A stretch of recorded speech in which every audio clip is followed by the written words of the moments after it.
Sir from 17 once again, bringing you the final round in my combat training challenge, and this is the Flawless 10,000 round, and this is the recruit iteration of this challenge, and for the most it's been a bit of a success. What this one is going to be is slightly more flexible preset. As you know, you get an extra player on this one, so I think it's 4 against 8, and you're also allowed 2 very lethal kill streaks. And I'm doing this on Radiation with the AK-47 with the dual mag on it.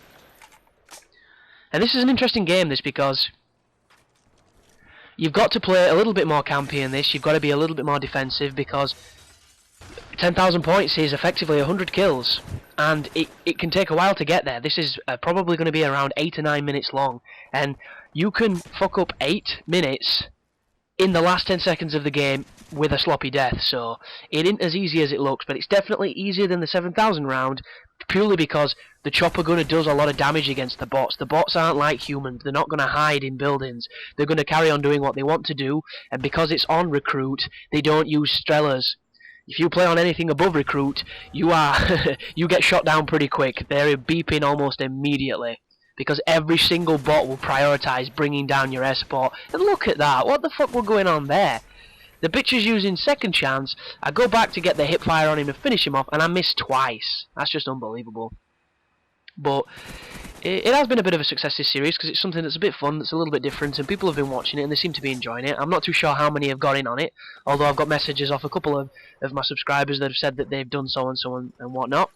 I know one person actually wondered if the next was going to be a 30,000 one, and then afterwards followed up with a comment that was basically saying that that's probably impossible. And in all honesty, I don't think it's impossible, I just think it's highly, highly unlikely because of the difficulty of it. And as I replied in the comment, it would probably involve changing the presets so that maybe it's 5 on 5, so it's a little bit more even. Picking a level where you can control the spawns, or you know where they're going to spawn. You know, a place like Nuketown maybe, because that can be quite easy. And using a motion sensor and setting up in one of the top bedroom windows.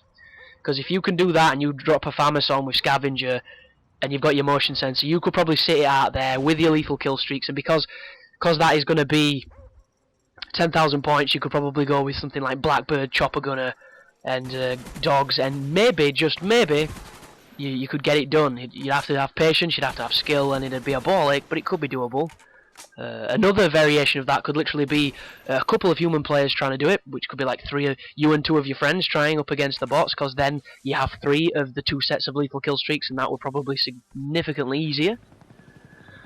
But the next progression of this challenge for me is the difficulty. The only problem is the presets are going to have to change massively, because anybody that's played bots on regular or anything above will know that the bots get very, very good very, very quick, and it's almost silly sometimes. So I might actually start from lower values, like do a 1,000 round, do a 3,000 round, and then finish on a 5,000 round, or finish on a 7, something like that. And just keep modifying the presets. All I know is it's going to be pretty challenging, so I'm looking forward to doing it, and they're going to be live, so that's something to look forward to, which is always hilarious. I'm just pissed off at this moment in time, because when I watch my podcast, when I watch new programs and things, and I go and play combat training, I'm not leveling up, because the glitch that enabled you to prestige in combat training has been patched, something that I bitched about massively in my Killzone 3 guide. And I can't level, and I don't know about your people, but when I'm playing Call of Duty, I like to see the levels, regardless of if they're worthless or if they mean nothing, because it's combat training. I still like leveling up, and empty experience is a hollow feeling, and aside, the only real benefit is the fact I've got all the weapons, so I can really mess about with presets, because I've been running around with all sorts of ridiculous sights on submachine guns and snipers and shotguns, and just practicing with weapons I don't really use against people, just in case I pick them up, or I go for some tropical gameplays across the summer. But I hate not being able to prestige. If any of your guys see on any forums of a new, post-April patch, way to prestige in combat training, hit me up. You will instantly get a friend request, or whatever you mean, or anything like that if you want one. And I will love you forever, because I really miss it, and I have a lot of fun with it. And I'm not able to do so. And I'd like to get to 14th prestige so I can start running around with some gay-ass gold guns that look like tinfoil, because I know for almost a fact there is no way I'm going to get to 14th prestige on the online, and that's purely because I'm not a person that plays this game 9 hours every day. And I find it funny when you see commentators say that they've took 1 or 2 days away from the game, and when they go back, they can't play as good, or their aim's really bad and things like that. And kind of makes me laugh a little bit, truth be told, because I don't play these games for weeks on end because I'm playing all the other games and doing guides for things. And when I go back, sure, the first few games are rough when I'm getting back up to the speed. My aim is nowhere near as good as it can be when I'm in the zone, but I'm still a pretty damn decent player when I want to be. So I don't know what that's about. It's kind of strange. If any of you have an experience like that, you'll have to drop a comment and explain it to me, because I don't really understand it. Just sounds like a lazy excuse for having a bad game, and we all have bad games, especially on Black Ops, because it's the most balanced Call of Duty. But we're currently at 7,300 points, so we're winning, and you'll notice I keep coming back to this control room. A, because the bots make a lot of noise when they run on this grating, so I should be able to hear them when they come up. The only problem is, a lot of them use Ninja, because they're cheeky bastards. And I'm just trying to use this height advantage to clean up anybody I can. And the AK-47, when you're on host, and you are on host when you play combat training, is a pretty devastating gun. When I use it on the normal online, it's either really good for me or really bad, and I just can't drop a thing. And it's kind of weird. But on this game, it really came through for me, and I'm using, I think, the Warsaw camouflage on it.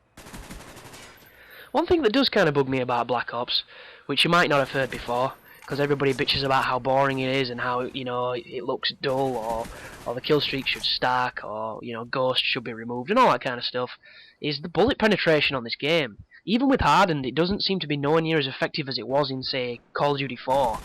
Because I can remember Call of Duty 4, when you bang that in, you didn't need deep impact to bust through some surfaces. You could easily kill people through walls, and it meant that during a gunfight, if you went up against a plaster door frame, you weren't safe. You had to really modify how you played. And on Black Ops, you don't really seem to have that many opportunities to wallbang, and I think that's a big shame, because I really enjoyed doing it. My first Prestige, I used Hardened a lot. Hardened Pro was probably my favourite perk, but as I've played it more, it's kind of, you know, sank into obscurity, because I don't really need it, don't really use it, I don't really have to use it. But yeah, I just think that's a bit interesting. I don't know if anyone else has noticed that. After this, I'm going to be throwing up I'm going to throw up a Call of Duty commentary for Black Ops, a normal game against people online that I've got on my hard drive, because I've got a stack of them, and I haven't put one up in a while because I've just not been feeling it. And I'm also going to throw up a Modern Warfare 2 one, purely because I've not had much up, aside from these combat training ones, in a few days, so I thought I might as well spoil you today. Because I've just had a pretty full day worth of schoolwork, so it's nice to have a nice relaxing break. But we're coming up on the end of this, and we only need 3 more kills, and I'm not really in the best place for this, because I'm in the centre, and when you're in the centre you will get sniped by the bots, so that's why I quickly moved away. But I'm trying to get these last few kills, I'm trying not to die, it's one of those tense moments. That were weird then. Did you see me finish him off with a stun and it came up as an AK icon? How weird's that? Don't get it at all, but there you go. Flawless 10,000 round. 72 KD. Look at that, that'd be nice, wouldn't it, in the main game? But anyhow, people, that is my combat training challenge. I hope you enjoyed it. I hope you joined in, and I'll see you in whatever the next video is. You take care now.